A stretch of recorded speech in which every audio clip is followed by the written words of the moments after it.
We're really putting stuff up.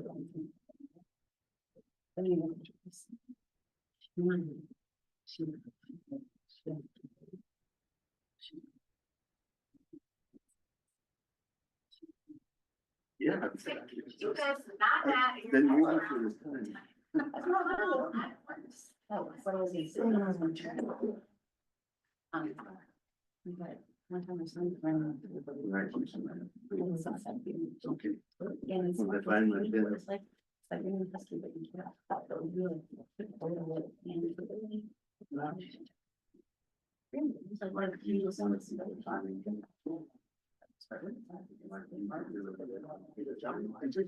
Yeah, pretty boy. I got him. He was arrested. Supposed to look like that. Yeah.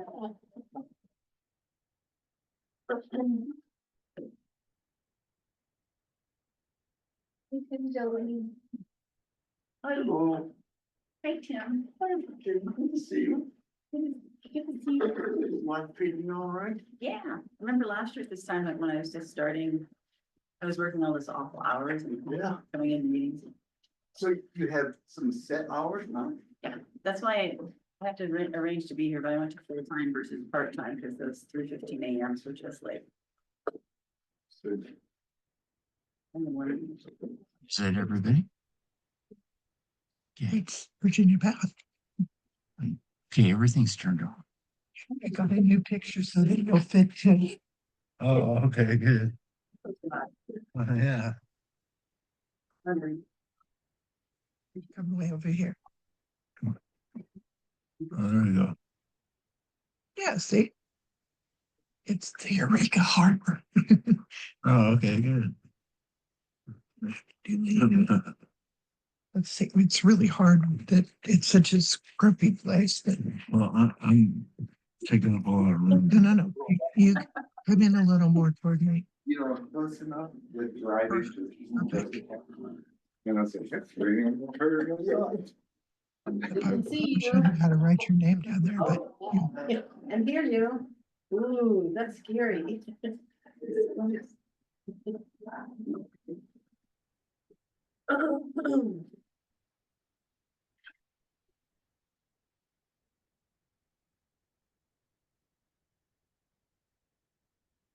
Yeah. You take them and you get them. There.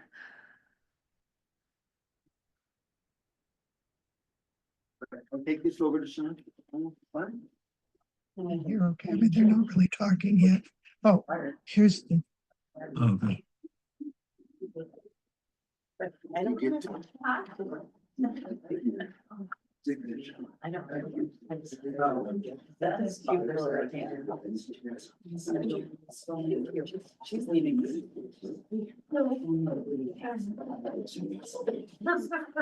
Procedure yesterday. It was much longer than the first time. Yeah, it sounded like a couple hours. And they gave me a whole lot more sedation. So the recovery was much longer. So I'm glad we're doing this at home because I feel halfway hungover, if you know what I mean.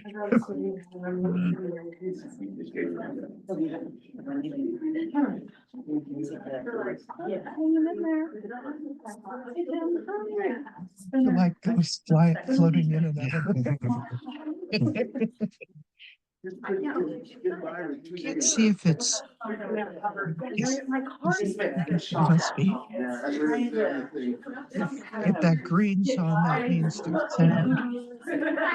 Trying to work at home as much as I can. Hopefully tomorrow. Auxiliary battery. They had to order that from Mexico City. right? Probably, I'll put 25% or like terror from it. Not yet, I guess. Yeah. Need paper? I have a, Okay, and there's pens here. No, you're good. You're good. Yes. It's fine, I just wanna make sure you got it. Mhm. I haven't. Today is, if my son didn't die, the one who died, it's his birthday. oh, He would be 40 today. oh, My other son. oh,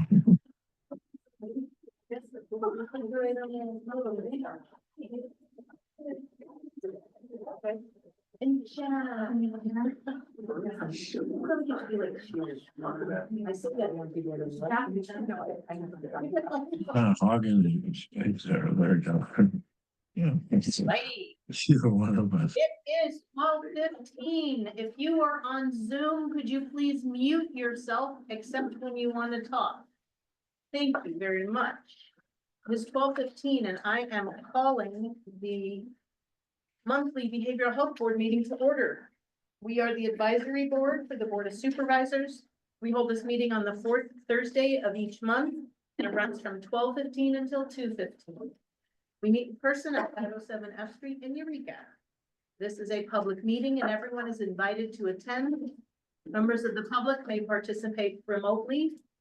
The minutes and the agenda can be found by searching online at Humboldt County Behavioral Health Board. We provide time for public comments early on in the agenda. Public comments need to be limited to 3 minutes and pertain to matters related to the behavioral health board. We ask you to make your comment in a respectful manner. Please note this meeting is being recorded. You can look these meetings up on YouTube, EHHS Behavioral Health Board, see past meetings. If you have any questions, please contact any of the Behavioral Health Board members at any time. And with that, Joe, can you roll call? Sean Berger. Here.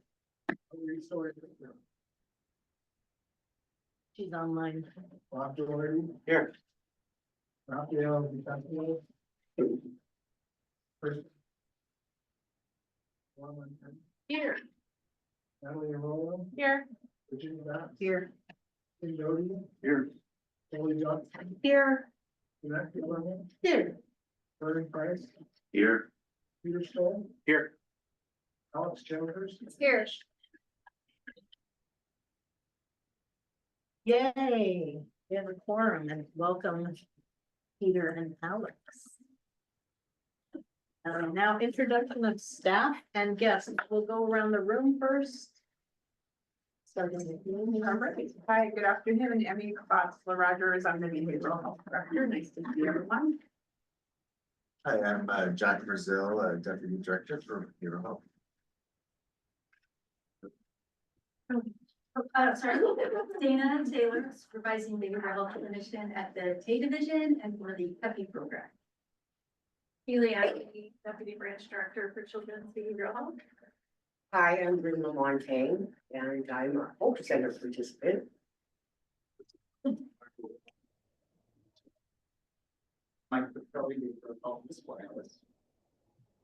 We're member of Tay. I'm Saul Lopez, Site Director for Nation's Finest.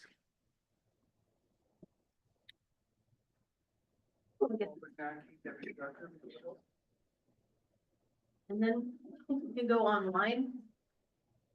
Can you just popcorn starting with whoever unmuted? Sharon. Sharon. Hi, Sharon Wolf, DHHS Legislative Analyst. Good to be with you all, and I will popcorn over to Oliver. Hey, good afternoon. I'm Oliver Gonzalez, Behavioral Health Program Manager for the Mental Health Services Act and our Ethnic Services Manager, and I'll popcorn over to Nancy. Hi, Nancy Stark, Legislative and Policy Manager for DHHS. Sonia. Hi, everyone. Sonia Levy Boyd, she, her pronouns. I supervise the Humboldt County Transitioning Youth Collaboration and the peer coaches over at TAY, and I will pass to Kelsey, who says HCTC staff.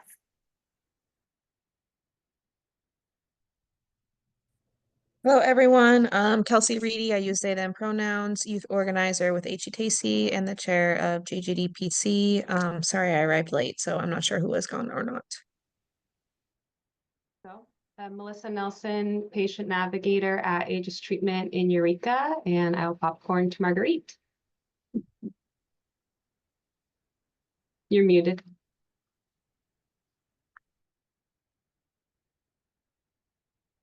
Marguerite is a board member. Go right ahead, Marguerite.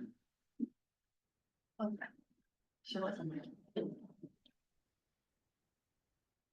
I think Gabriel is the only one we missed. Gabriel Bryant, he, him. I am a transition age youth, and I'm youth advocacy board member and a JJDPC commissioner. It's nice to meet you guys. Great. Thank you, everyone. With that, are there any adjustments to the agenda? Right, hearing seeing none. We'll go to public comments. Or any public comment anyone would like? Oh, you betcha.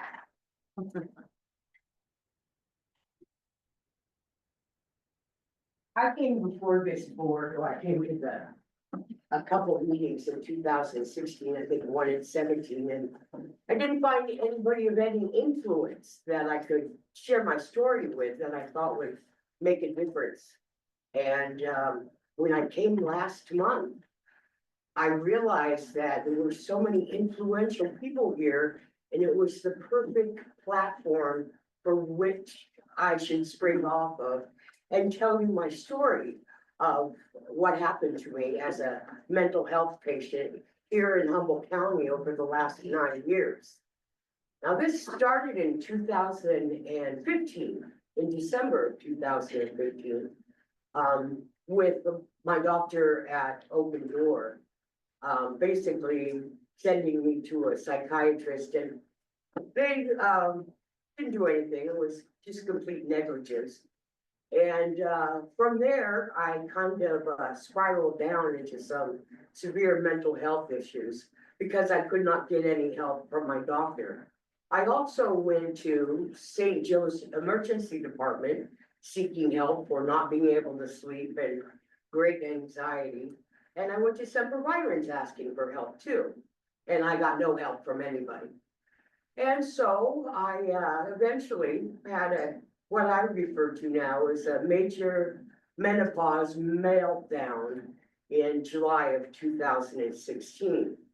At which point I chucked a couple chairs through a couple windows, and the police were called, and they came and they took me to St. Joe's Emergency Department, where the nurses in the emergency department decided it was a really good idea to immediately, right out of the ambulance doors, put me in 4-point hard behavioral restraints. These restraints weren't soft ankle and soft wrist like they said they were in the restraint orders and records. They were these acrylic camouflaged devices that pinched my hands and my feet so bad I ended up with carpal tunnel. They also improperly placed me and made a hinge in my spine where there never was one before. They also forged a 5150 and put me in Semper Virens for 72 hours.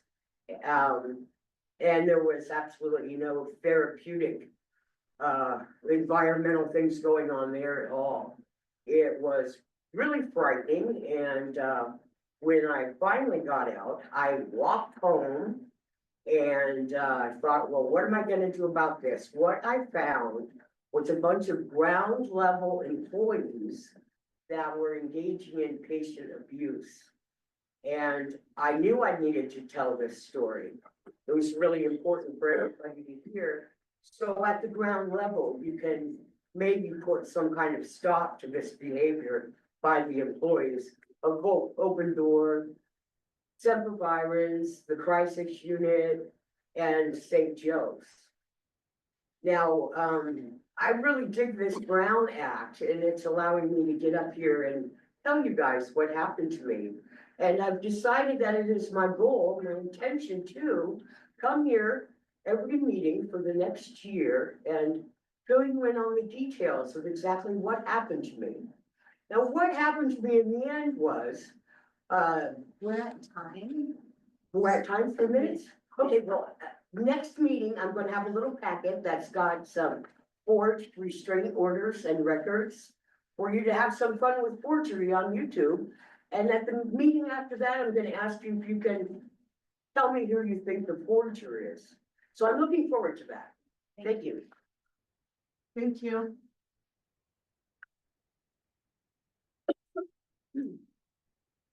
Any other public comments in the room? You can go online. Is there any public comment online? You can raise your hand or just talk.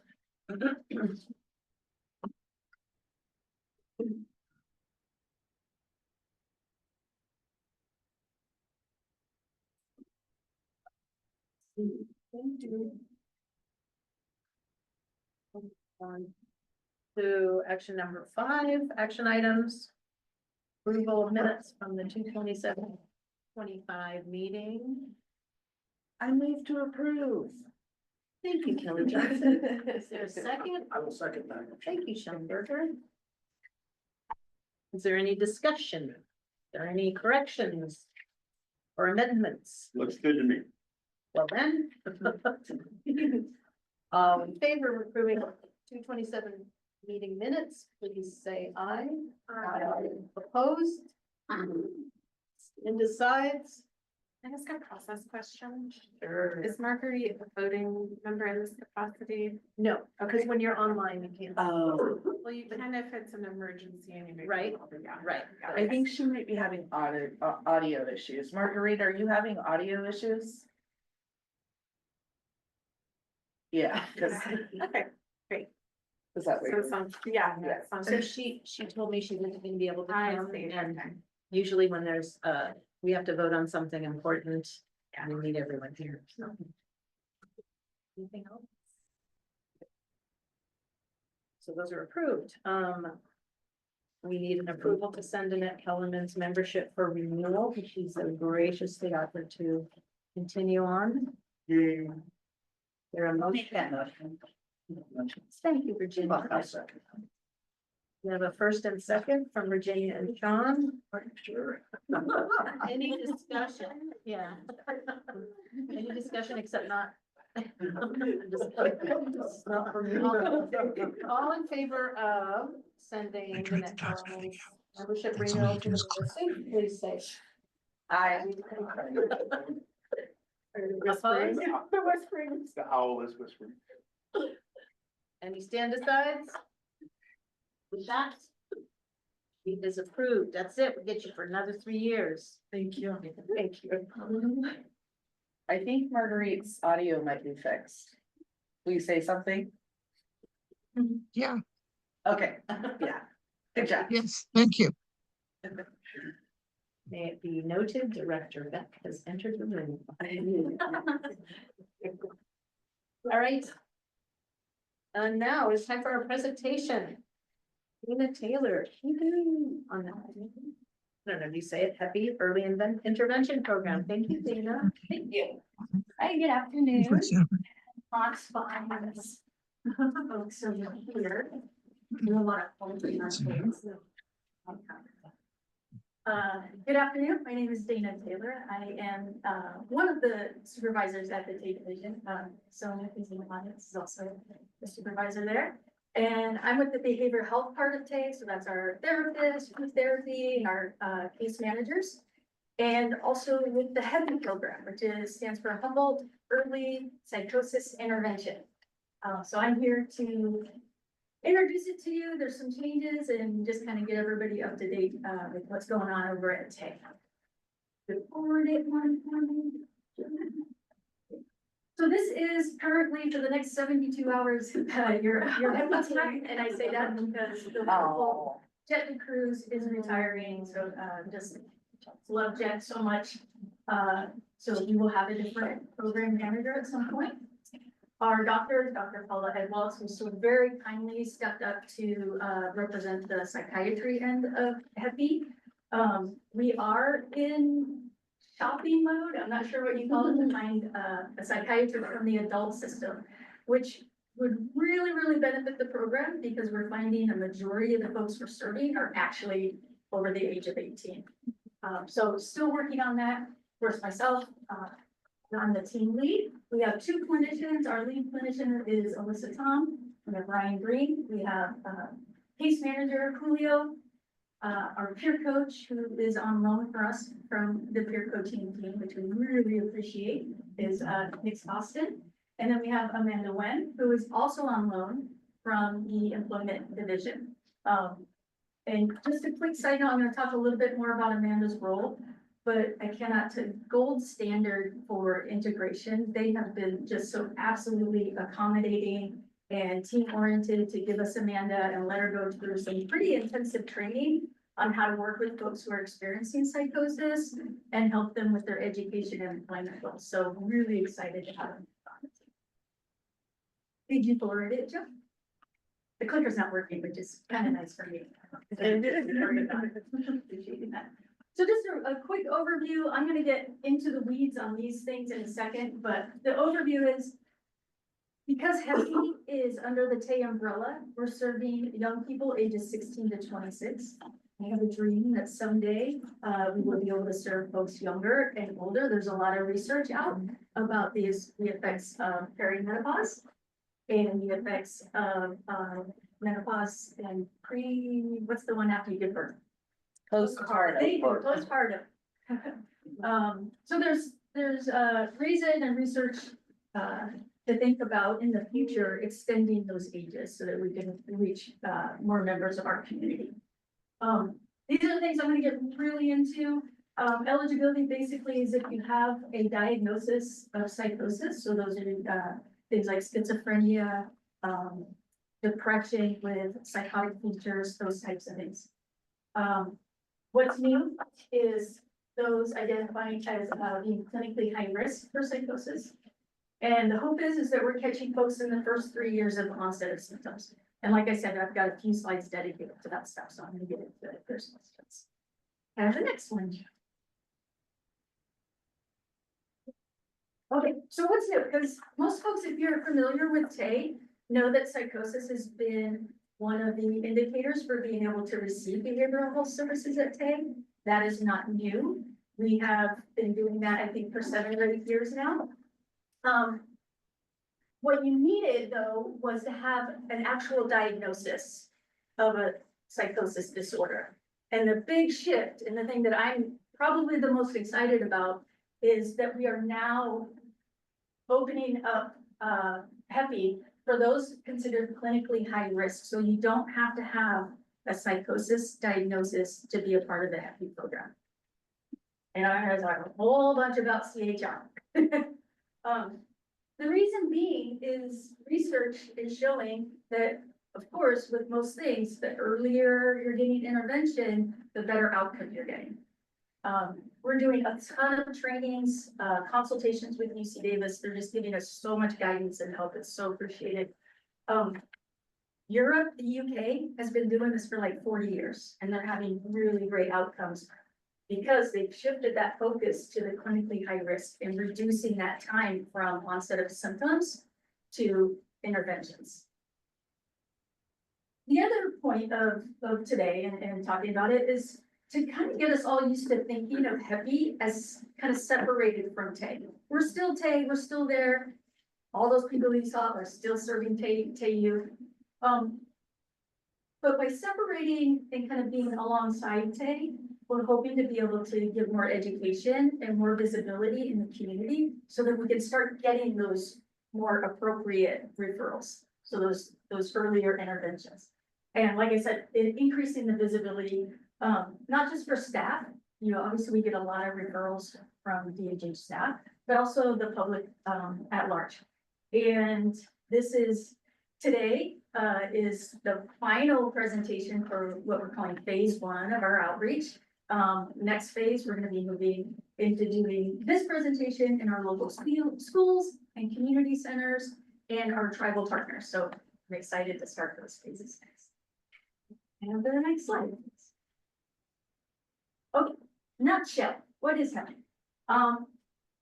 In a perfect world, it's medication management with a psychiatrist. And I say that in a perfect world because, as I mentioned, we're really trying to get an adult system doctor on board so that you can be working more closely. Because as it is right now, it's kind of like whoever you've got, and we're trying to reach those different doctors and team with them. But in the community, gosh, what am I trying to say?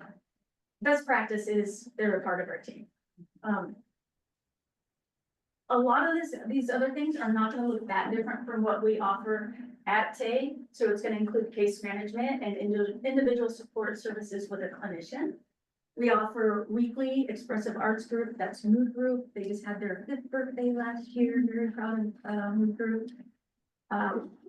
In development for social skills group, which is based in CBTP, so that's cognitive behavior therapy for psychosis.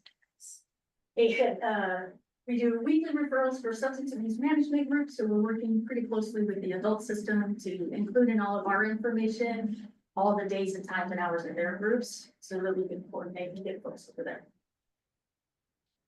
Folks who have spent any time with me know that the next one is very near and dear to my heart. Peer support groups through HVN, that's Hearing Voices Network, and the Alternatives to Suicide groups.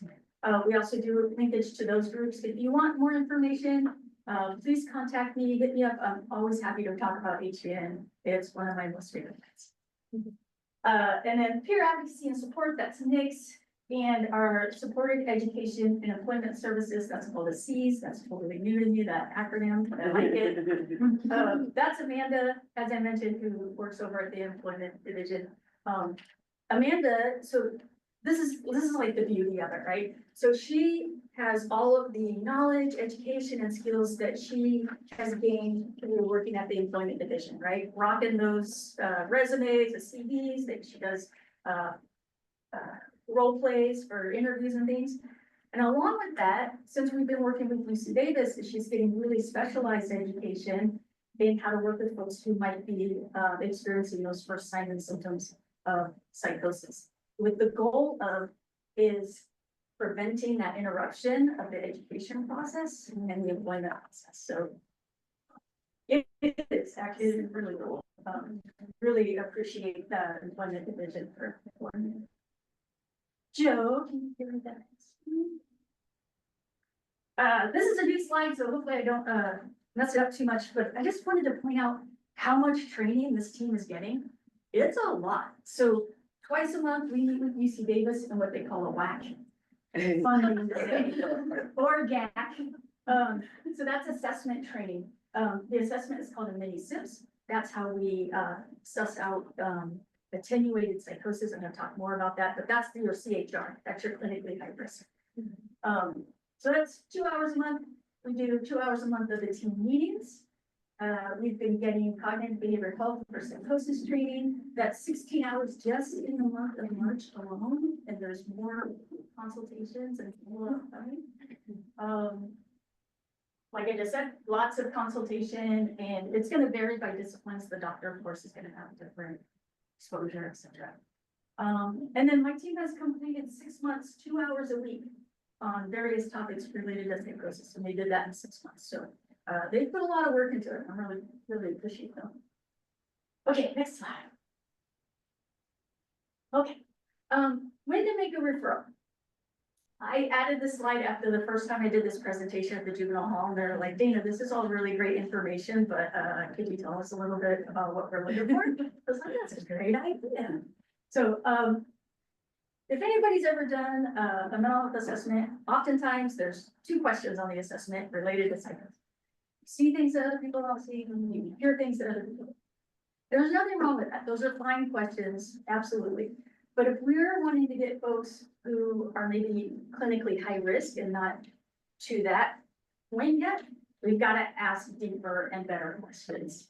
So some of the things you might be seeing, are they finding themselves in an unknown place? Just, how did I get here kind of situation? Are they starting to have feelings or thoughts that someone else is controlling their thoughts or putting thoughts in their brain?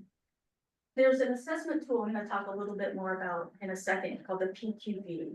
And that's going to help suss that out. And that is a self-administered tool. And I'm already talking about it and I don't need to. So let's skip that. I want to get into the weeds.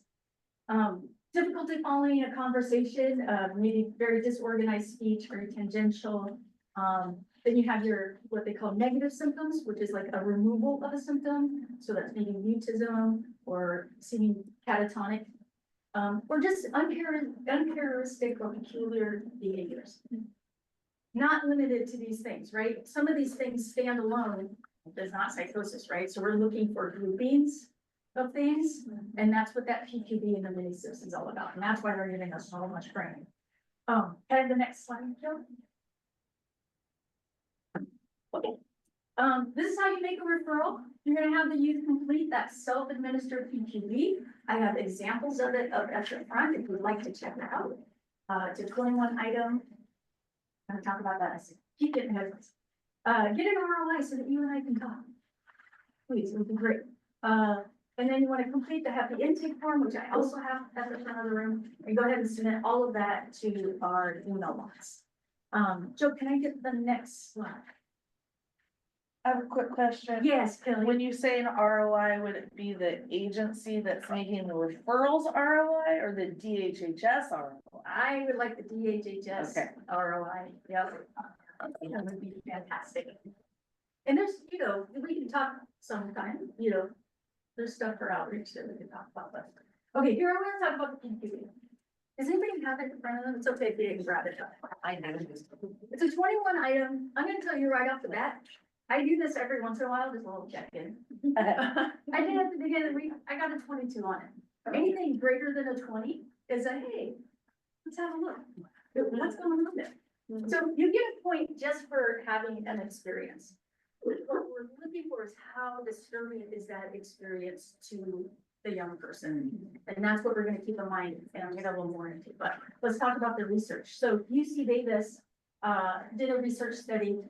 They went out to their community partner schools in different places, and they provided a whole bunch of education about how to identify those clinically high-risk folks. And then they went to another group of communities, schools, and things like that. And they gave them the exact same education, but they also gave them the PQB. And what they found was the folks that were given the PQB were having much more success of getting those early identifiers and getting that early intervention started. Like I said, they've been doing this in Europe for like 40 years, and they've just seen a lot more success. Okay, next slide. That one surprises me. That was it. I think it's gonna build. I think Marguerite. Yeah. I think the same thing. Did you put that in, Joe? Is it gonna, populate? Okay, doesn't work. Okay. Go ahead and click it, like 3 more times. We'll just fill it up. And one more. Okay, awesome. Okay. So, as you can see, we're on a continuum. Old Tay, old Happy, we were all up here. Just the arrow pointing at. Oh, that's hard for you to follow. That is funny. Oh. Old Tay, old Happy, we focus. Glad I didn't zoom in today. We focused in this area, right? You had to have that diagnosis already to walk through our door. Yeah. Right? And then look at everything that we were missing, right? The one where so many opportunities at an earlier intervention and maybe, curtail or slow down that process. So we'll just go through it. Obviously, down here, an example, sees a ghost. Family, it's within the family belief system. It's fine with me. I'm seeing a ghost. It's within my cultural norms. I feel no distress over this. Next one up. Okay, I'm seeing it a little more often. Starting to kind of bother me. But I know that's not really mom. She's not right there. I'm able to question and suss out, look at evidence, which is a big part of CBT. They're looking for evidence of something being true or not true. So someone here is still pretty active, able to make those determinations. And then as we move up, maybe it's happening more often, it's increasing in distress. Maybe the ghost is talking to me now and saying things to me that are scary or frightening. Your family is out to get you, they're plotting against you. So we start having maybe some of those delusional thoughts and things. So you can see, there's a whole bunch of opportunity here that was being missed before that we're now going to be able to catch by using that PQB and working on the mini SIPS assessments. I think if you click through again, Joe, for me, I think it's going to be, yeah, it gets very busy. So there's the ghost as an example, but imagine, you can think about your own life. I can think about times in my life where I've been like, you ever walk into a room and everybody stops talking? And they all look up at you, and you get a little like, let me just, like, what's going on, right? The world is a beautiful place. Speaking of that, and I want to really stress this part of it is, we live in a very rich society full of all kinds of experiences in the world and cultural experiences. And for some folks, this is okay. What we're looking for is distress, the amount of distress it's causing the person and their family. And that's what we want. Those are the folks we want to see. If there's no problem, then there's no problem. Any questions about that?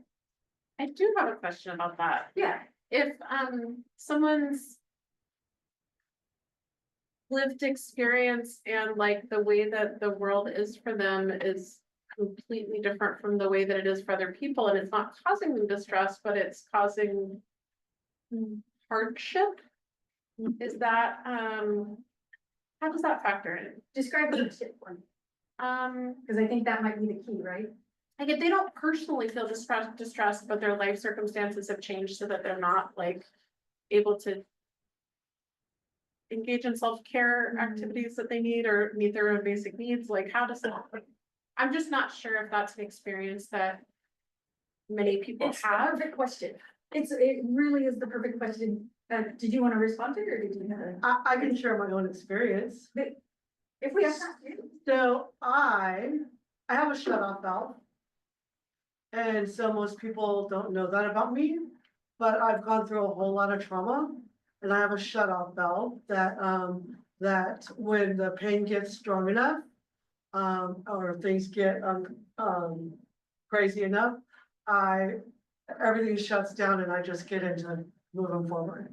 And nobody even knows that I'm going through like this crazy, like there's a crazy going on in my head. Excuse the way I say it, but like I just get into, like I'll get into working overtime, I'll get into helping others, I'll just get it, like just go moving forward. But the reality is, as I learned that as a child from going through so much trauma, that I just shut down. And like my husband doesn't realize it, but because I've done a lot of EMDR, I've done a lot of therapy, I know all that, I know my signs. And even when I was going through school for psychology, my teacher at the end of the class would say, you know, go around and ask everybody what they thought of the class, and I'd be like, so to be honest, I shut down a long time ago, and my teacher would say, I noticed. Because when the pain or something goes on in class or anywhere, I will just. What Like, it's like literally removing myself from a situation. And correct me if I'm wrong, but what I think I'm hearing in it is that question of when does it change from distress just for you and maybe distress when other people start to notice? And for me, that's kind of the key, and I think you have an excellent question of like, what if someone is perfectly fine with how they're experiencing the world? And that's where I think the relationship with the case manager or peer or clinician, as we suss those things out, and often isn't the whole story. And that it's affecting families, it's affecting relationships and all kinds of things. Yes. I've worked with my brother go up and down, you know, and he has persistent paranoia. Sometimes it's really mild. You walk in, oh, those people are saying this stuff, but it doesn't bother him. It's not a big thing. And then it goes up and everybody's listening to me and they're planning to do something really bad to me. And then he calls me at 2 o'clock in the morning and says, I'm gonna call the police. Should I do that? And I said, not yet. Give it another hour or so, calm me back. You know, it's my engaging his paranoia and having him, and so it's just gone down, down, down over the last year. And it's hard to say what a wonderful thing to, because for a while, he didn't live with it. Everybody thinks I'm this. But, oh, so he's done, he said, oh, I can talk to you about my paranoia. And I'm going, ooh, that's a huge positive change. Like, 100%, right? Being able to remove, being someone that you can trust and talk about it with and do that kind of reality testing with them. Oh, it's so powerful.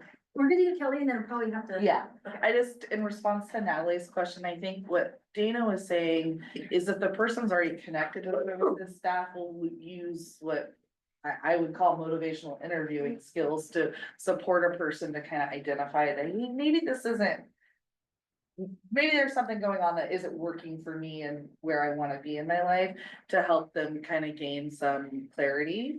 And I'm looking at the back of the form where it says autonomy and choice are important parts of recovery. So folks have no insight into how maybe these behaviors are impacting them negatively, and they don't have a service provider who's doing that work with them. There might be other options, like maybe encouraging them to do the drop in the day center in a very open way that's not about mental health or psychosis or anything like that. HBN meetings or. Yes. You know, with their peers, and it's not, you know, a hierarchy, someone coming in to tell them what to do. Trust. Trust. Thank you all so much. I love that. Okay, Joe, I think we can move to the next slide. Okay, up at the front is our HEPI request form. It looks suspiciously similar to our TAE request form. It's very much the same thing, except for you're gonna notice some program criteria. Between 16 and 26, as I mentioned, PQB is completed and attached, gold standard. It's not always gonna happen, I understand that. And be within the first 3 of onset of symptoms. Are you gonna know all those things? You might not really know all those things, right? My card is up here, my name and phone number is all over everything. Just call me. I would much rather we had a 5 or 10 minute conversation and kind of suss it out, rather than you not make the referral, or you make it and really it's meant to go somewhere else. So just give me a call. Happy to talk to folks about it. And as you can tell, I really like talking about it. So you are not bothering me if you call. And then, of course, as Kelly mentioned, you know, autonomy and choice are really important. And you'll see it highlighted here. Please let the person know you're making a referral before you send it over, so that we're not cold calling someone or someone who has no interest in our services and bother. So please make sure it's part of their plan. It's not, you would love that. Okay, next slide. Okay, really quick, I wrote this a long time ago, so some of these things are happening, but I left them up there. Clinical team is engaging in those weekly assessment consultations. That's where we're all of that, the little, I guess, minutia in that blue area, that's where we're learning how to assess for all of those things. We're doing our bi-weekly HEPI team meetings for case consultation. In March, we completed our fidelity review, which we are reading the results of. excited and a little nervous about that. And like I said, we're getting 16 hours of CPD training right now. In the summer, we're hoping to launch a skills group. And then in the spring and summer, as I mentioned, we're gonna work on our phase 2 of our outreach plan. Which is community partners. Next slide.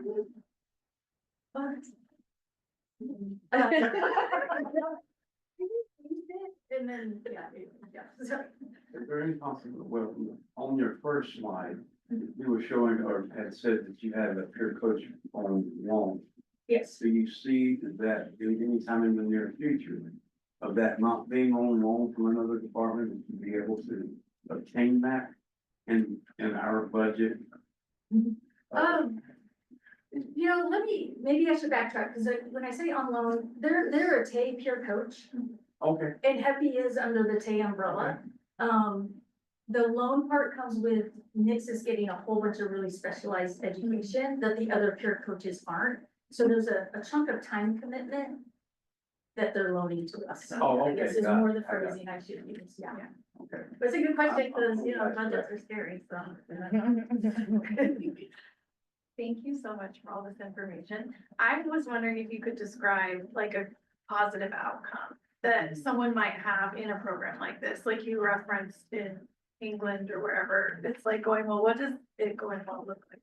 Yeah, this one, the one that just comes to mind is someone who has touched different programs. Time at SB, part of CCT, part of TAY, child welfare was part of the foster care system. And I'm telling you, we were at a conference a couple of years ago, and you know, you go to a conference, it's like you kind of get to escape a little bit. And my clinician is showing me these texts of just probably you have experienced of just really paranoid thoughts, just pages of these texts of this person. And you know, if you took a snapshot of that person then and now, who is now gainfully employed, has an apartment, I'm gonna tear it, has an apartment. Has been able to exit from CCT, they're still with TAY, of course, till the 26th. Yeah, it's kind of, it's really actually a really beautiful thing, and we talk about all these really cool things that programs can do, but if I were to look at what we did to help was to answer our phone and be available and to not get scared of those scary moments, to be kind of like the solid, like, I'm with you on this and we're gonna go through it. And isn't that kind of like the basis of like all of this kind of, you know, your frontline staff just doing the work. How many? How many youth or how many staff? No, not staff. I saw the staff, but how many people coming through at any one particular time? Is there any way, because I know sometimes they come and go, I understand that. Yeah. Is there any way to, So UC Davis crunched some numbers for us and looked at the amount of time that we were dedicating for each staff. And they come up with that we should have a cap of 14. And we're at that cap now, but that doesn't mean don't make the referral. thank you. Good question. I know I talked to, Problems to be solved. I have a few people that I talked to from that go through there and that absolutely love the services that they receive. Thank you so much. Thank you. The I love support. working there. Thanks, everybody. Good job.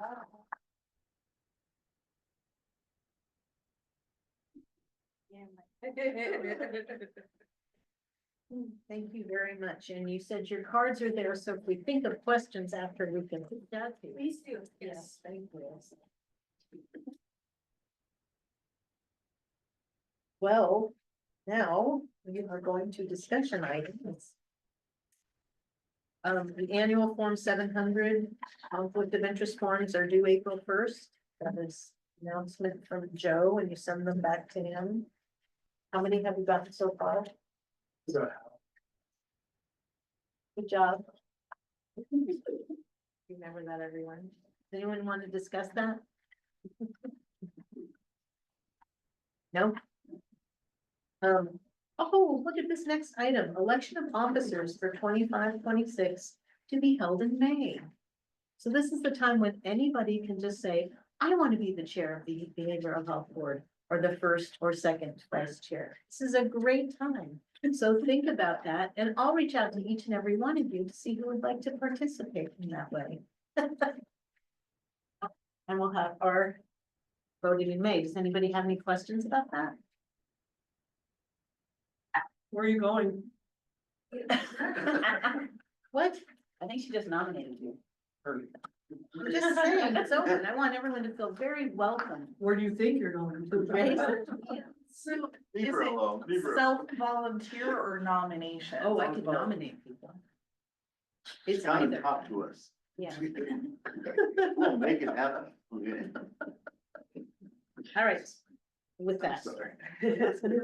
After that announcement, we'll go to communications. This is the time when the behavioral health board members can talk about whatever's going on with them in behavioral health world. And regarding things that pertain to this meeting and what our role is. And we're gonna start with you, Vernon. I do apologize for not having the meeting that I said on the 10th with Arcata House Partnership and Brave Faces out of Shasta County. But we did have that on the 24th. And we're looking at the last week in May. We're looking at the presentators, presenters, their frequent or their availability. We'll know something more about that in the next 2 weeks at the max.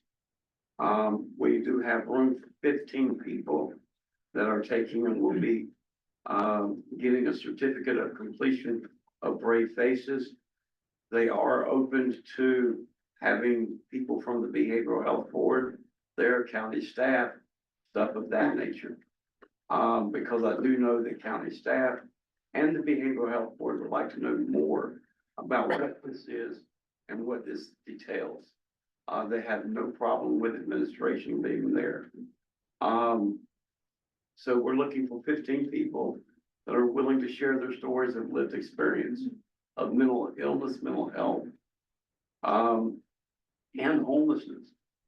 I will keep this board up to date with everything that moves forward from here. I will share it with the Madam Chair, and you can disperse it from there as you see fit. So we will be having it the last week in May. The reason why we chose May was because May is Mental Health Matters Month. And would like to try to get something involved with that.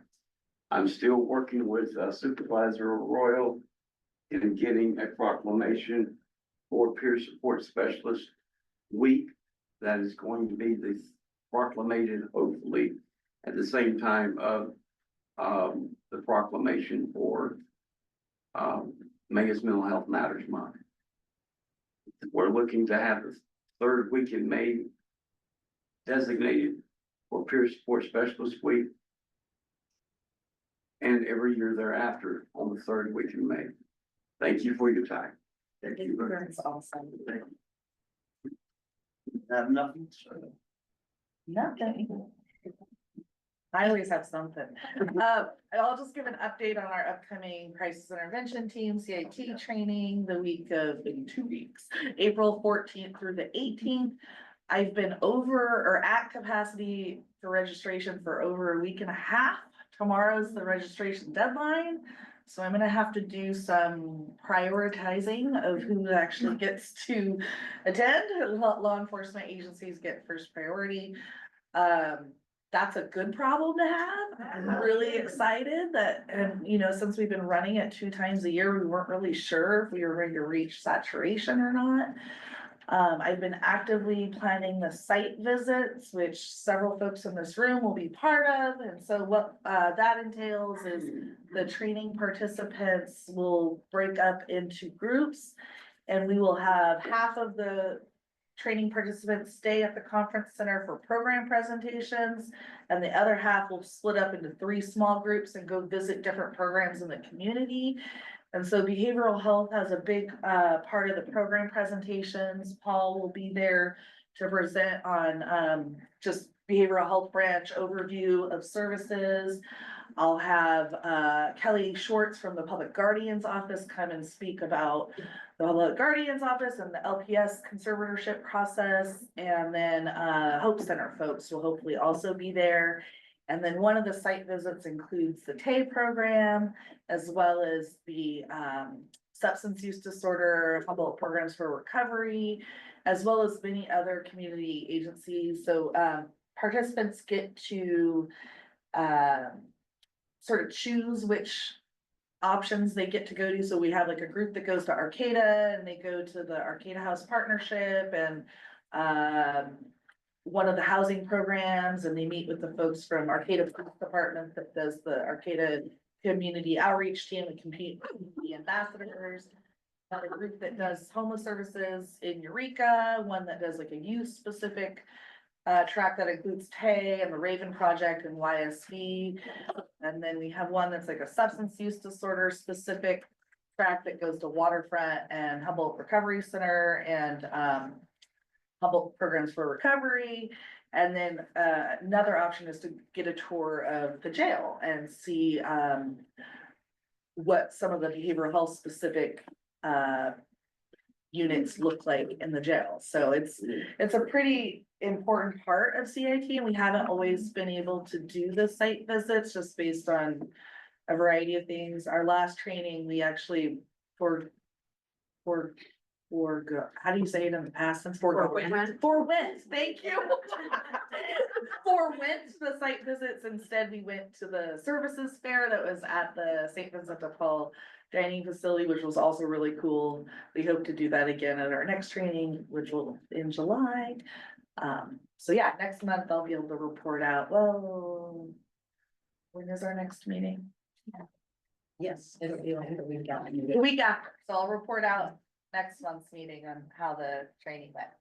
So that's all I got for tonight. That's it. That's it. A quick question. Are you able to tell us which law enforcement agencies? Have registered? Yes. Yeah. Several from Eureka Police. We have one from Arcata, one from Rio Del, 3 officers from Bear River Tribal Police, which is the first time that, and 3 from Social Services, which is very exciting for us. One from Yurok Tribal Police, one from the jail, one from probation. That's all I can think of off the top of my head. No And one then from Cal Poly? not as a participant, as a presenter, yes, Chief Greg Allen will present. And then it's actually, we have a lot of service providers and a lot of tribal entities that are attending. So we have folks from Karuk, Yurok, United Indian Health. We have somebody coming from Nebraska State, she's their MMIP liaison. We have somebody from San Francisco who runs what's called a Red Line. It's a Native specific crisis line. So we have folks from like outside of the area beating down the door to get in, which is pretty exciting. And then some, I don't know if they have any PHHS stuff, but Danette's coming and yeah, anyway, it's gonna be a very diverse group of folks. Thank you. Yes. Can I prompt an announcement from Yes, you? yes. About the commissioners for the JJDPC also being able to do it for free if they want? I haven't received any application. Kelsey, it can be free for JJDPC commissioners. But we're full. Oh. But yes, there was somebody else who had reached out about that as well, and I forwarded the Okay. registration. So maybe in form. July, that would be a good time. And just know, I'm happy to waive the fee for any agency that doesn't have funds for training. And so we waive the fee for DHHS staff and any other programs that don't have funding. We want people that do crisis work to be able to attend. And we do get funding through the Humboldt County Community Corrections Partnership. So waiving the fee is not a big deal. But if agencies have the funds, we want them to pay. All right, that's it. All right. Peter, you're up. All right, my first official meeting. It's good to be here. So many things to talk about, but what's top of mind for me this week is we are onboarding the Humboldt County Office of Ed. I'm the Director of Prevention and Intervention Services, and just want to hold up the work that Haley has done with Humboldt Bridges to what was Humboldt Bridges to Success. It is now being called Humboldt Bridges to Wellness. As many of you know, that MHSSA funded program that it's sunset in June of last year. And so we were able to write some grants to continue that program and hire, there was a cadre of student service navigators that were regionalized that would partner with clinicians working in our local schools in those areas, link them to services, to link them to the clinicians, to coordinate services that families and children might need, and also work with school staff around those issues. The CYBHI, the Children Youth Behavioral Health Initiative, which is our large $4.7 billion mental health initiative for largely for school-based mental health.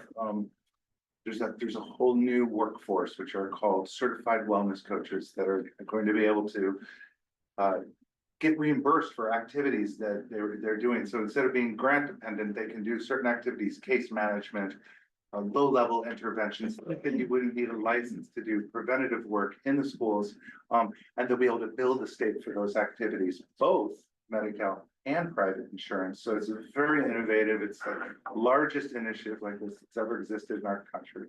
And in these times, it's nice to see that it's continuing. So we were able to hire through grants that we received through the VHSOAC, formerly the MHSOAC, and as well as HCI for workforce development for these wellness coaches in the interim while we get ready to be able to bill back for some of their services. So we have them regionalized in the north part of the county, at Eureka Court Community School, at Peninsula School, in Scotia, as well as Southern Humboldt. And we're looking to expand those services with time once we have the proof of practice that we can actually, fund these positions. Another funding source that we're looking for, and another important vulnerable population for intervention, is foster homeless. And so we're also exploring enhanced care management with partnership healthcare, so that those wellness coaches would be able to have a small caseload of homeless foster to extend that service, and also then to augment and braid the funding that might not be recouped through the fee schedule and those other activities. So we're really hopeful, and we're a pilot county to be doing this, and it truly is through the partnership that we've had over the past 6 years for this work with the county that I feel that we just have a wonderful working relationship, and we're able to move this work forward and continue and push it into the future and grow it. So just want to celebrate that we've brought those folks on, and we're very excited about that. Yeah, very cool. That's all I'll share, because I could just keep going. Yeah. And I am presenting, though. Oh, yes, he is. Yeah, she didn't give me.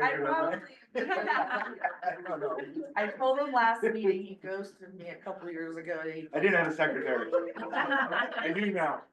It was a busy time. My phone out first. Pandemic. Yeah. Glad to be back. Great. Yeah, well, I missed the last meeting because I was deployed for almost a month in LA in my Coast Guard capacity, doing hazmat cleanups in response to the fires down there. So that was very interesting. Got a lot of people going through a hard time and needing a lot of different forms of support, but I was doing the hazmat thing, and I learned a lot and felt good to help our neighbors to the south. So that's why I was here. And the proclamation that we talked about, Vernon, that'll be, so the week, the peer support week is the week of the 20th, but we don't have a board meeting that week, so it'll be on the 13th of May. That'll be the resolution, I think. Resolution, yeah. Mhm. And so Okay. that'll be the date that we hold it, so it'll be a week early, we'll be saying next week is peer support week, so it's already on my list of to-dos, but, looking at Connie, like, if there's a language you want me to use that's different from the state one, then somebody let me know, otherwise I will put forward something very similar to what you sent for the state language, so. Do you mean like French? Yeah. If you want me to read it in French, I will do my best. Sounds fine. I think we did some edits to that.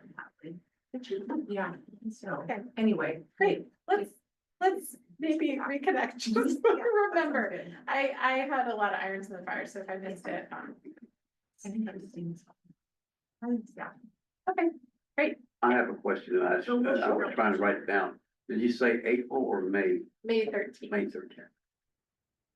because the peer support week is the following week, but then, yeah. Either the following week or 2 weeks after, but we wanted to do it before the week. Yes, ma'am. Rather than after, Okay. so, I'm glad you gave me the date because I would like to invite peer coaches and peer support. yeah, that'll be really specialists. great. We'd like to fill the room. And we'll make sure to pull it from the agenda so it has its own special time. It'll be on the consent calendar, but then I'll pull it so that we can have the full appreciation. Okay. Everyone can speak and everything. So Thank that'll you. be nice. And, shoot, I had another announcement and it has slipped my mind. I've written it down. I can't retain more than 3 things at a time, so not good enough. But, the, it was about the open sessions of the Community Corrections Partnership, which funds things like CIT, and there's an executive committee meeting version that's not a public meeting, but then there's a regular public meeting, and maybe that's, if people are interested in going to that, the Community Corrections Partnership really makes recommendations about how to use, like, basically realignment money and other pots of funds that can go towards improving the community and I think like more creative ways. And it seems like they just don't get a ton of public participation, but it is a really cool avenue for addressing the community. How do we do that? Invite for that? I could send it to Joe.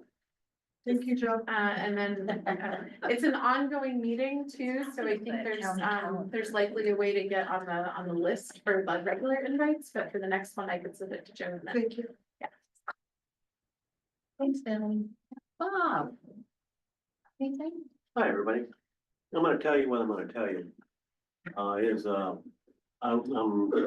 to for board members for the Native American Veteran Coalition. So on the ongoing development in the NAVC, we're recruiting community members that would be interested in helping with the formation of and serving on our board of directors for the eventual filing of a 501c3 status. We have a vision statement and very close to introducing my website along with an email address. I have it here. I have enough of these for everybody, and I'll give it to Joe. We have a space to hold meetings generously donated by Nation's Finest, located down here at 317 3rd Street. We believe a good board should be compromised with a diversity of gender, age, experience, and interest in the ongoing pursuit of the welfare and preservation of our Native American veteran populations. Veterans and non-veterans with experience in the welfare of veterans issues and concerns are encouraged to respond. We're looking to expand our board population to about 9 members. We have currently 3, me, as the chair, Elizabeth, as the co-chair, and we have Saul as the treasurer. And I have again, the email address here. Come join us. Thanks. I'll give this to Joe. So this is for if you know, if you have a relation, within your family who might be interested in this. Pass this along, please. The other thing is we have another veteran cafe in Crescent City, I've got that here.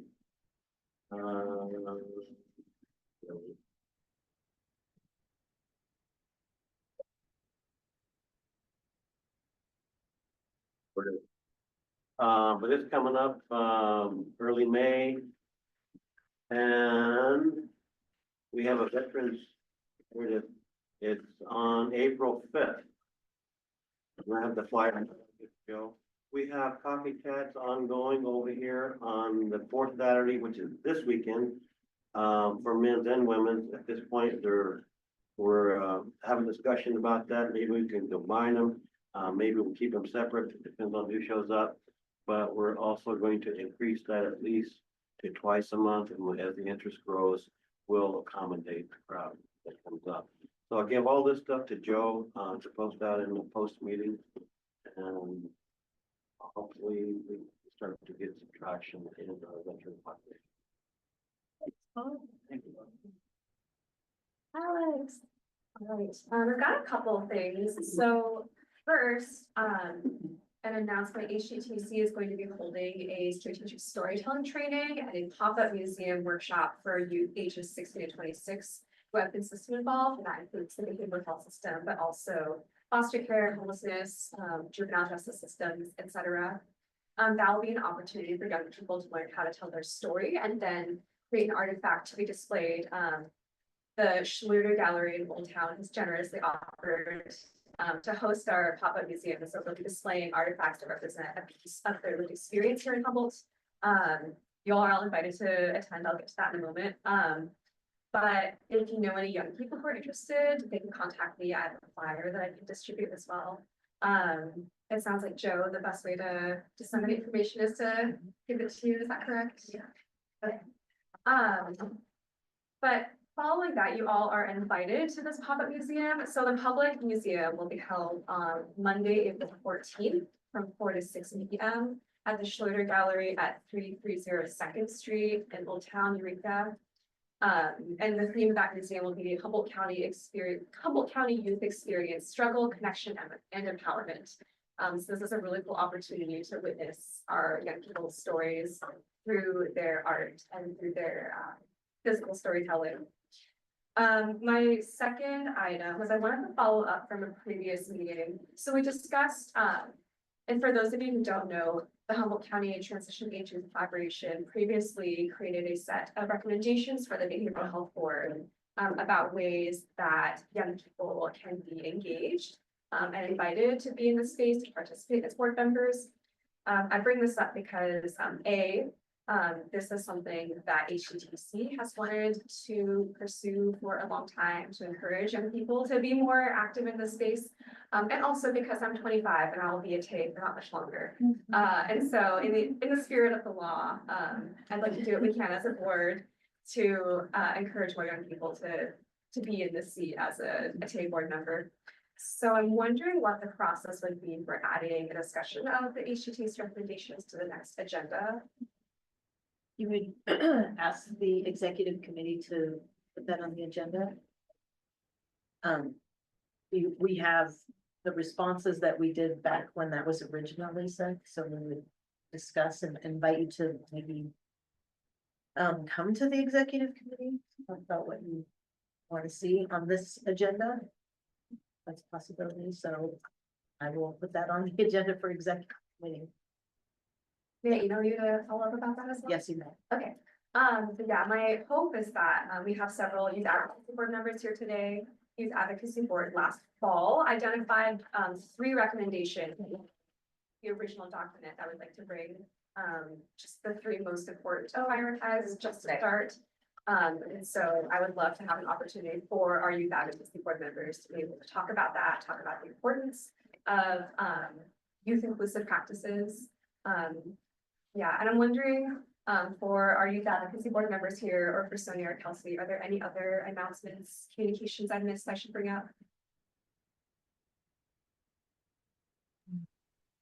We do have some other events coming up. We are hosting a legal name and gender change workshop for young people ages 16 to 26, and also TAY staff, to just learn the basics on what the process is to change your name, and or your gender marker, on your IDs. And so that's happening April 15th at our TAY Center from 3 to 5 p.m. And then also marking your calendars for our mental health summit that hopefully most of y'all already know about. That's going to be in May, on May 31st. It's going to be from 10 to 4 p.m. at the Humboldt County Office of Education. The topic is around specifically how to make mental health support for queer young people more tangible. And so, yeah, that is open for everybody. And there's going to be really great food and lots of good resources and lots of people tabling. There's going to be young people who are presenting. There's also an art gallery that is specifically youth art. So if you have any young people who are interested in submitting an art piece, that is going to be stipended for every piece of art that is going to be put up. So yeah, lots of opportunity. I know it's down the road, but I just wanted to get it on your guys' calendars. Thank you, Kelsey. And I forgot to mention, I brought a copy of the flyer to the pop up later, so I'll leave it here in addition to asking for it to be emailed out. Thank you. Sean, can I ask one question just about Tay? Is 26 is it under 26 or is it 26 and under? It is, that is a very good question. My understanding is it's up to age 26. Once you reach age 26, the goal is to transition people out of services. So somebody's 26 may walk into drop-in, and we'll assist them with finding other resources as they exit. Does that make sense? It does, yes. Yes, thank you. Sean, got those. Danette. So the only thing I really have to say at this moment is that, the April 3rd, the planning committee for Recovery Happens is, resuming for this year. And if you want to, we do it on Zoom 4:30, Thursdays, every other week. If you would like to participate in the planning and becoming a part of the committee, please email me and, come have fun. Thank you. Thanks. Or if you can help it in any other way, that's great too. Thanks. Virginia, hi. I'm just happy to be here. I don't have anything to announce. I got off from work, well, kind of off from work. I'm going there at 1:45, but all right. Yeah, sorry, but I'm glad to be here and hearing all the conversation and being educated and learning more, but I've been missing. Glad you're here. Marguerite, did you have anything? No? Okay, I see that as a no. All right. Vernon. I'm so sorry, and I'm always forgetful, so I apologize for my forgetfulness. I left an assembly bill out for the board. That is for Assembly Bill 96. And I've got the summary and the bill itself, and where the county stands on that bill is in section. Yes, it's section of the bill, I believe, there's the county response. I would like to see if the board would review this, and at the next session, I would like, in communication, I would like to bring forth the opportunity to send a letter of request for support for this bill before the board is applied. Thank you. Thanks, Vernon.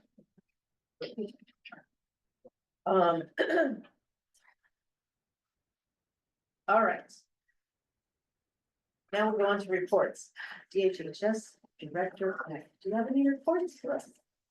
I was thinking, I don't know what Paul is going to be speaking about today, but I was thinking that, we should share that we. Did you talk about that in the last meeting that we had? The diversion. Yeah. I don't think so, maybe, I don't remember. We got an additional grant that we'll be doing, an RFP for services, right? Well, it's two parts, so there's two different, applications that we put in for two different programs. So one is the Department of State Hospital diversion program, so it's a continuing diversion program that we had piloted for the last 3 years. So they're gonna, give us permanent, funding for that, but, so our contracts for the next 5 years for diversion. So we're in the process of contracting with the state hospital about that right now. And then the second part is the community-based restoration program. So this is incompetent to stand trial, diversion type from away from state hospital to be treated in the community. So it's like a JBCD, like the jail-based competency program that's in the jail. It's similar, but it's gonna be in the community. So, and we're looking at 8 beds or 8 individuals served annually for that. So we're in the process of solidifying our contract with the state hospital for that. But that will be going out for an RFP for community, hopefully, community-based organization that would apply for that program, to run that program. Thank you. Would it be a locked facility? Nope, this is community-based, restoration. Does it provide housing and funding for housing and? Yep, housing, supportive there's services? infrastructure going attached to that, so there's, it's a pretty complex, program. And there could be opportunities for additional beds, for additional, justice involved, folks to be, housed there. Okay, so it'll be, where the program is, they'll be housed. Yes. But it won't be locked. Right. Okay, just want to make sure housing was part of it, because that would be a big mess if it wasn't. Yeah, so it's 8 beds, wraparound services, somebody, 8 individuals living there and getting care there, wraparound services. I like the word diversion. Thank you for that. And then the only other thing that I had was,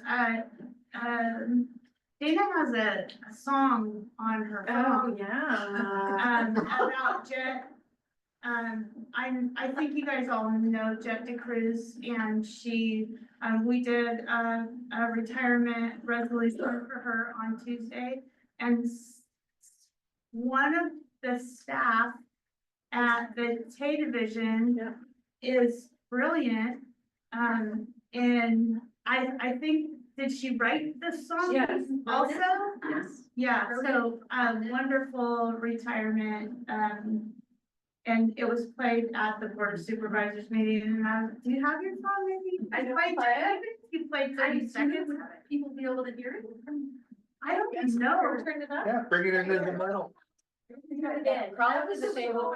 Yeah, it's terrifying. It's just the greatest thing. Yeah, and it's so good. Maybe put it by the You're so house, helpful, and Virginia. the online. Really are.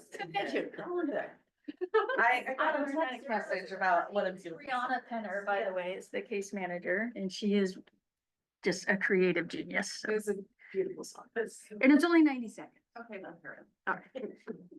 Amazing. She's a Western wonder. All hers a Western surf projector. And new factor, she's an answer to a problem we've been trying to solve for all these years. Striking fear into the bones of those who need it. Keeps an ear out for the stuck and squeaky wheel. When you hear about the garden she seeded, you cannot help but raise your brow and feel those seeds well. Ooh, what a rap she's a leaving.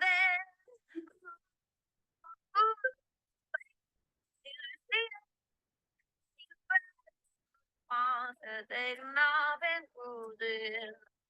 onward. Ooh.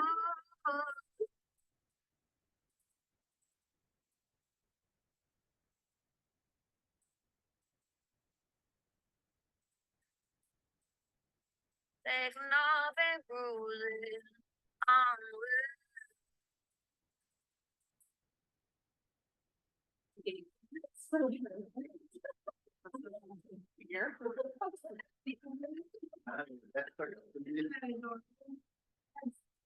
Years, service to the community were,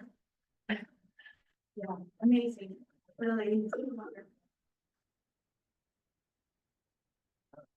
And she will be missed. All right. Deputy directors, I'm going. Oh, sorry. I'm the behavioral health director. Sorry.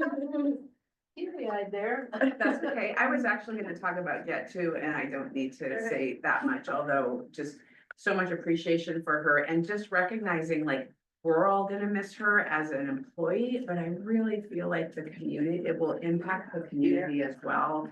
Like she is one of those rare staff that will answer her phone no matter who's calling. And so I just think that it's important to say that because I think the community is really gonna feel the loss of her in addition to all of us. And anyway, she's done so much. Let's see, what other, in other news, we had good news and others can say more about this if they want, but we had our corrective action plan with the Department of Healthcare Services accepted. We've been under pretty intensive scrutiny, a focused audit on timely access to services, and it's been a really heavy lift for staff. And so I appreciate all the staff, including the 3 deputies in the room and many others, just doing a lot of hard work to get us to a place where DHCS is recognizing that we're on the right track and working with us collaboratively, and I'm feeling really hopeful about that. So that's one thing I wanted to say. And then I also just want to, yes, 2 other things. I want to acknowledge we're continuing to work on budget related stuff. Right now, we're looking at balancing our fiscal year 25-26 year budget. It is not an easy task. We're really continuing just to look at places that we can cut costs and leverage more funding, and it's pretty challenging. So I just want to say that. One of the things kind of related to that is MHSA is transitioning to BHSA, which I know all of you have heard us talk about that. July 1, 2026 is when that transition will happen. So part of budgeting is looking at how to better use MHSA, soon to be BHSA, and the changes that will be happening with that transition. A lot of that is still undetermined, but one of the things I thought I would lift up today, because I do know that this is a pretty sure change, is that the local implementation agreements, which we've been doing for years, are probably in their last cycle. So we just put out an RFP. We got a bunch of applicants. I think we have 17 that we'll be reviewing, and those will be projects that happen next fiscal year 25-26, and likely after that we won't continue local implementation agreements for lots of reasons, including the transition to be a BHSA. That's not something that will impact the longevity of any programs or services, because these are meant to be one-time funding opportunities, but it will be a change to what we're offering to the community. So just want to. Can you say the types of services that you're referring to with the 17 applications? With the LIAs, I mean, Oliver is on and maybe could say more what we're looking at. Often they're like shorter term projects. Sometimes they're like therapy related. Sometimes it's purchase of items that will kind of support a community project. It can be really broad in terms of what it is. It's PEI funding, so prevention and early intervention. So not necessarily long-term service provision, but more short-term community-based kind of funding to support projects that the community thinks would benefit their community. Does that answer? Do you want? Okay.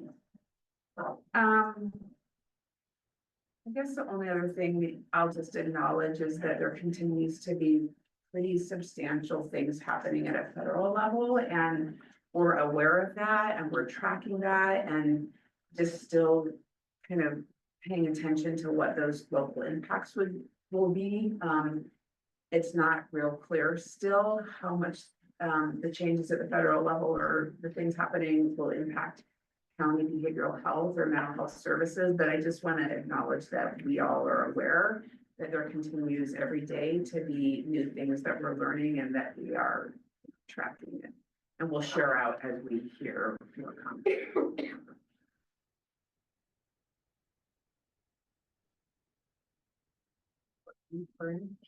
I have a question for Director Beck. Do you have any updated information, Madam Director, on the navigation center? I'm sorry. It's on the agenda. Okay, Under I'm item sorry. 10. Item So you have a few minutes. But if we can go to deputy directors first and then. Okay. No, it's fine. Paul? You can see my frustration. Yeah. Just two things real quick. We are starting a SB 43 steering committee, so that, the invite should go out, today, hopefully. We're really struggling trying to find a spot where we can get everybody participating, but we'll have ongoing meetings, so,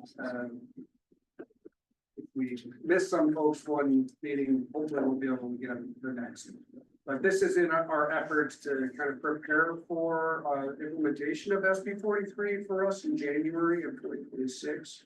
So this is the bill that expanded the criteria for grave disability, which will allow severe substance use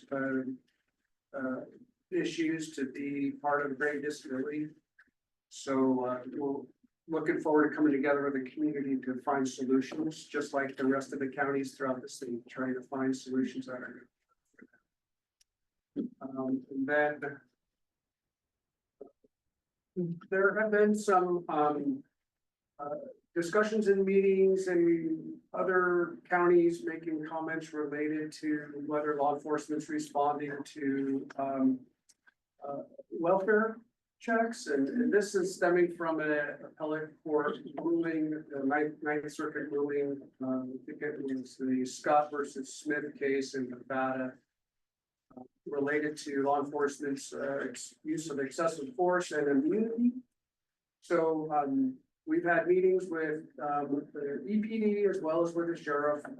We will continue to work collaboratively with our law enforcement partners. We'll continue, we still have NIST and MRT and CARE team is still operating in the community. So we still are responding to crises and law enforcement are as well.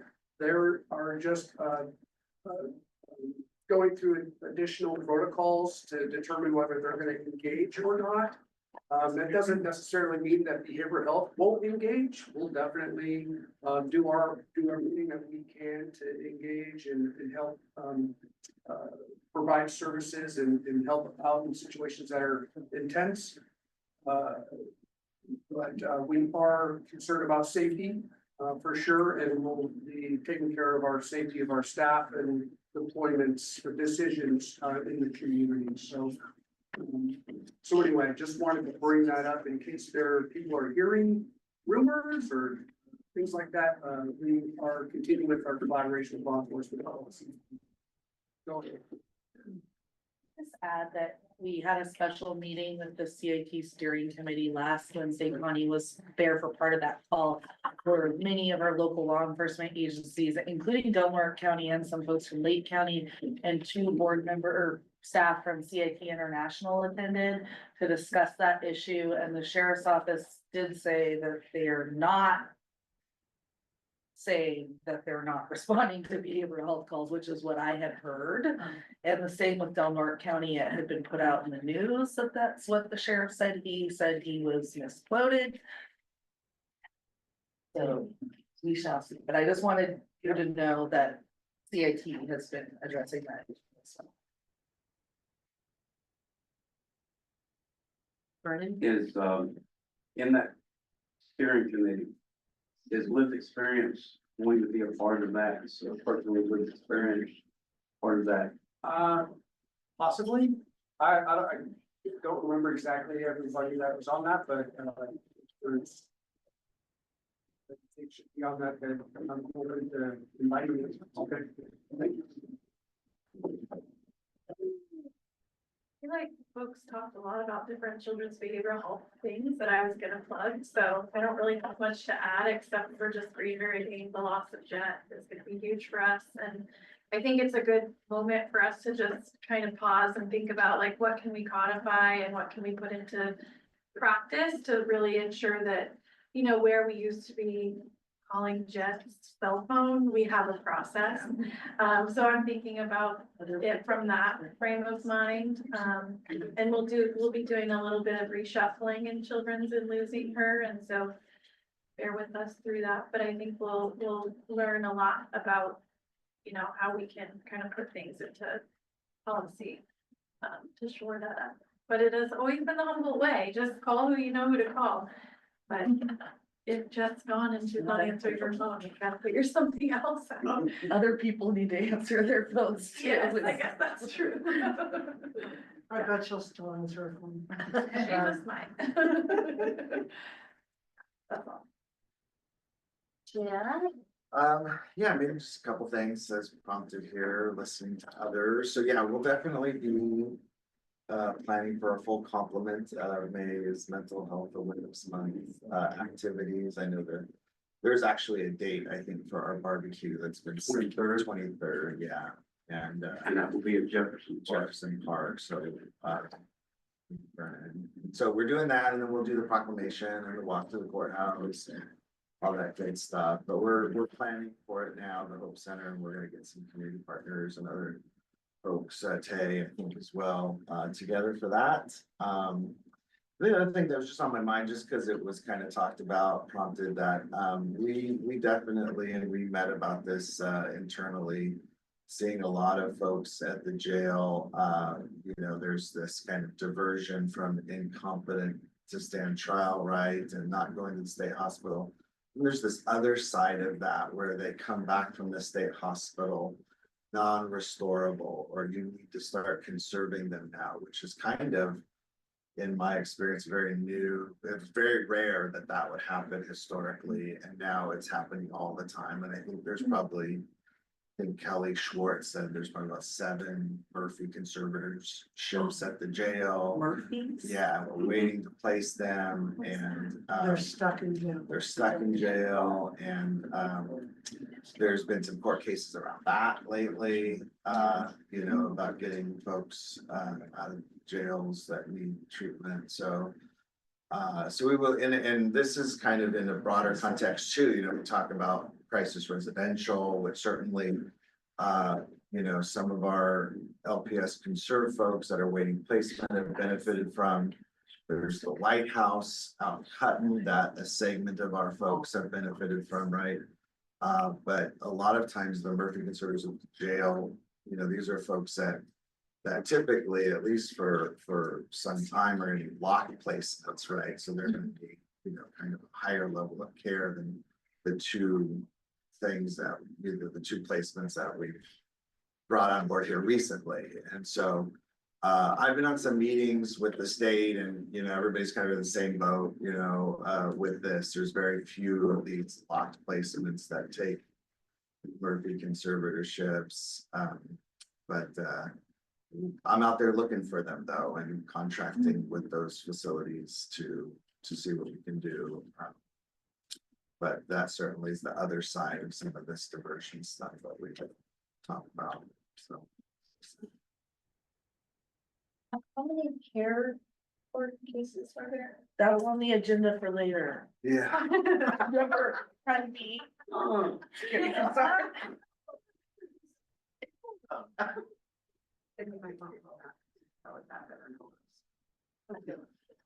But can I just point out that Happy, if we intervened earlier, we'd have less people conserved and in jail because we would get them well before they go Happy. Thanks, Jack. SUD committee, do you have a report? So, my name is Jeanette. Oh, sorry. We met last month, or actually this month, and, Marguerite, did you get my email? Are you there? No, okay, so, we had New Life Discovery, come, I made some copies of the flyer, that we put together. New Life Discovery came, pathway to renewed life and self-sufficiency. They said that they believe that every person deserves the opportunity to rebuild their life regardless of the challenges they face. I'm not gonna read the whole thing. It's a program to design there's a copy over there. What they do, I'm sorry, we're like running short on time, so. What they do is they provide transitional and long-term housing combined with enhanced care management, whole life solutions. It's a wraparound approach to safe and structured housing. They help people maintain sobriety, stabilize mental health, physical health and well-being. They work with the 5 domains: financial goals, life skills, they use motivational interviewing and SMART goals. And they use compassion and respect. The information is on the flyer, and also it's been emailed out. And the address, is not on these, and, because when I looked up the HIPAA thing, we're not putting the address on here or on here because it's not HIPAA responsible. Because this is put out in the community. And so if you want the information, you can get it off the flyer. And you can call them and ask them for that information. And so next month for our substance abuse meeting, we are going to have Aegis, and we finally got a hold of Soham Mental Health, Soham Hospital. And they're going to have one of their people come onto our substance abuse and talk about their life. So if you want to know more, please come and join us. Thank you. Do you want to add anything, Marguerite? I didn't see her. She's back there now. Oh, no. No, okay, thanks. Committees, we don't have any at this time. So it's on to you, Vice Chair. You have anything to say? Yeah, I'm resigning the board. What? It's hard. Because what happens here is just a part of me. And I've been with the board in many different ways over the years. But in fact, as I listen to these discussions, I think I just can't keep up with all the stuff that's happening and changing. I think I brought that up before, but basically I just need to move in a new direction in my life to take care of myself and things that I haven't had a chance to work on. So it's been hard, but I need to do that. Thank you. Thank you for your Years of service. We need a song. Nominate you to write it. We have her. All right, I have nothing to say, but thank you for all that you've done. You were my mentor in this endeavor, and I appreciate you sometimes. All right, unfinished business. Just gotta move right along. The Navigation Center. Oh, I just received a notice today that we should be getting a package from the architect soon. I looked back to see how many days it had been and when I was supposed to receive some information from them. And it was the 24th, so I bugged them again today, it's the 27th. So I will continue to do that until I can't do that. And the issue is we have funding that's one-time funding that's available to put towards the improvements that we need to pay for what we want in the building. And so really important that they hurry up, and it's been a really difficult process in getting them going. So anything this board can do? Not that I know of. I think we have city manager and or supervisors that, you know, reach out every now and then and say, hey, we really need this project. Right? It seems like the person that has the best relationship to bear, to bring to bear in this is already doing that. Yes. So I think, yep. And it's the personalities at play. I just don't think like more pressure for more people is going to help. It's a person and people who sort of like buck against that type of pressure. I think that's fair to say, right? Yeah. Yeah. That's, yeah. that is fair. I think more people trying to help would actually backfire a little bit, unfortunately. Yeah. That sounds like it's moving. I just printed out the old, my group, the police department CSET team was wondering, wait, what is this gonna be? And I said, oh, here's some designs of when it was originally and then doing some revisions. So that was 22. Right. That we have that presentation. I think, you know, my first conversations were back in 2019. But awesome. Well, keep on going, we'll get there. And then the other unfinished business is Careport. I was just curious on the number of referrals. Anybody, do you know how many Careport? 11 petitions filed, only one has been really moved forward, progressed through the process. The others haven't been denied, they're just pending? No, I think some of them didn't qualify. And things like that, so I don't think they didn't progress for one reason or another. I would add that one of the referrals was from state hospital. What makes the disqualification thing? Not meeting criteria. Right, not meeting the criteria that's established. It didn't mean it to sound sort. What is it? It's I'm sorry, let me be more precise. What is the criteria? What is the criteria? There you go. It's very specific. Have a diagnosis of schizophrenia, spectrum disorder, or another psychotic disorder in the same class as defined in the current DSM. Well, just to clarify, is any, when you say not progressing, are there any circumstances where that's because they're opting for voluntarily engaging? Possibly, so, Okay. right? Okay, so it's not only. Right. Yeah, okay. So they could already be engaged in services, for instance, and are gonna continue with that, or saying that they're committed to doing that, and then that would progress. You know, there's no need to run it through the court system if somebody's willing to continue with treatment. So that's an example. But one of the, okay.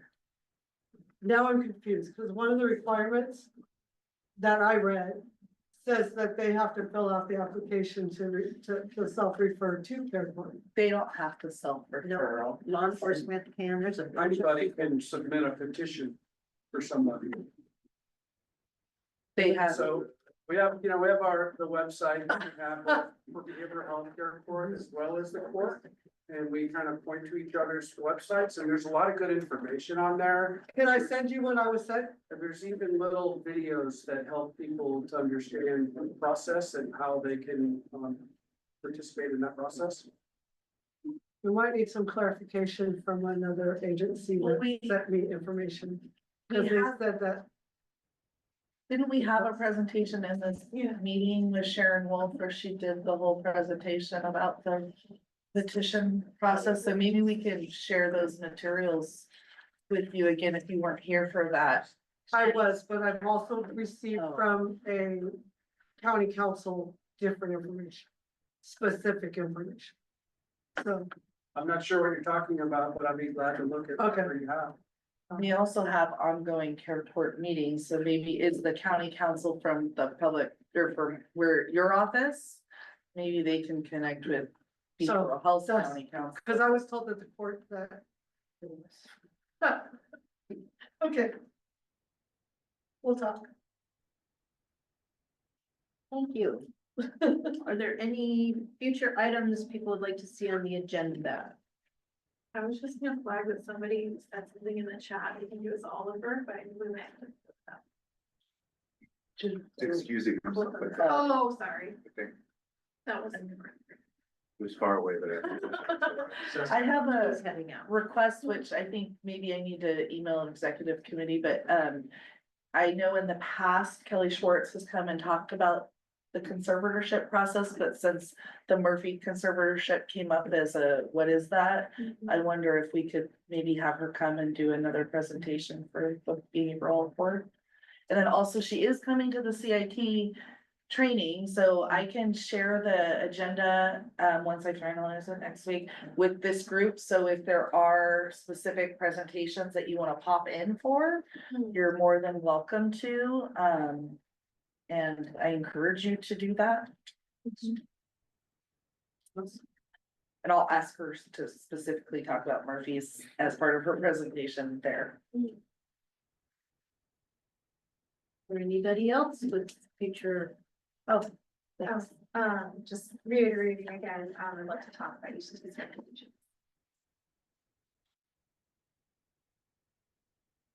Anybody else? Anyone? Well, if there's nothing else, then for the order, I adjourn this meeting at exactly 1400 or 2:00. 15 minutes. Thanks. Thank you. Yeah, I'm not a paper carrier. I will just recycle it and I will, that's great, okay, cool.